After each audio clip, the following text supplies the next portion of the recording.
So hello everyone, আমি রিমি আরেকটি নতুন ভিডিও নিয়ে চলে এসেছি তোমাদের সামনে। তো আজকে অনেক দিন পর একটু টাইম বের করতে পেরেছি, সবাই মিলে আমিও করতে পেরেছি, কর্তামশাইও করতে পেরেছে। তো ছেলেদের নিয়ে চললাম কৃষ্ণনগর বারোদোল মেলায়। তো প্রায় 1 মাস হলো।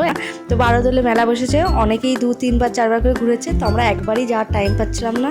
তো আজকে ছেলেদের নিয়ে বেরিয়ে পড়লাম, আর আমরা যাচ্ছিলাম সন্ধ্যে 6টার ট্রেনটা। পুরো ফাঁকা ছিল, আর ট্রেনটা আমি এগুলোই বলছিলাম, ট্রেনটা পুরো মনে হচ্ছে নিজস্ব ট্রেন। তো চলো, যে যার মতো যেখানে পাচ্ছে বসছে ছেলেরা। তো যাই হোক, চলো হাওয়া খেতে খেতে নিজে আরাম করে চললাম। তো চলে এসেছি বারোদোলে মেলায়। তো বারোদোলে মেলায় এসে এই যে প্রথমেই কি তোমাদের দাদাভাই যে কোনো মেলায় গিয়েই এই যে আমলো যেগুলো বসে, আমলকি এখানে যে টেস্ট করতে যাই, প্রথমে ওখানে চলে যাবে, ওখানে গিয়ে সব রকম আচারগুলো টেস্ট করে। তো যে কোনো একটা কিনা হয়। তো তারপরে চলে এসেছিলাম আমাদের এখানে বারোদোলে মেলায় খাট বিছানা এসব বিক্রি হচ্ছিলো।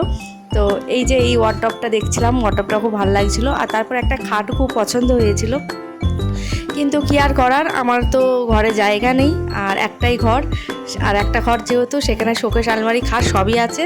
তো এটা রাখার জায়গা নেই। এই যে খাটটা দেখতেই পাচ্ছ, এই খাটটা খুবই পছন্দ হয়েছিল তোমাদের দাদাভাইয়ের। যদি জায়গা থাকতো তো দেখতাম, এটা কেনার চেষ্টায় ছিলাম। তো তারপরে চলো কেনা তো আর হলো না। তো চলে এসেছিলাম চশমার দোকানে। তো এই চশমাটা পরে আমার কেমন লাগছে বলো অবশ্য। তো যাই হোক, এইটা আমি খুললাম। এবার আমার ছেলের এটা পছন্দ হয়েছে, এটা যেই পছন্দ হয়েছে ছেলের বাবাও কেড়ে নিয়ে পড়তে শুরু করে দিয়েছে।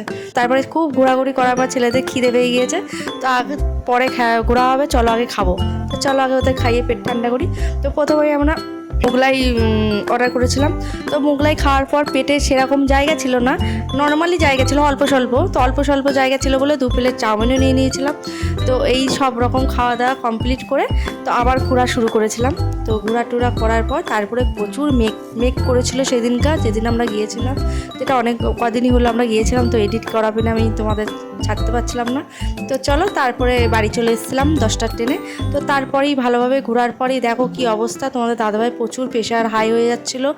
তারপরে লাস্টে ওকে হসপিটালেও ভর্তি করতে হয়েছিল। এখন ঠাকুরের কৃপায় ভালো আছে। আর ভিডিওটা কেমন লাগলো জানিও।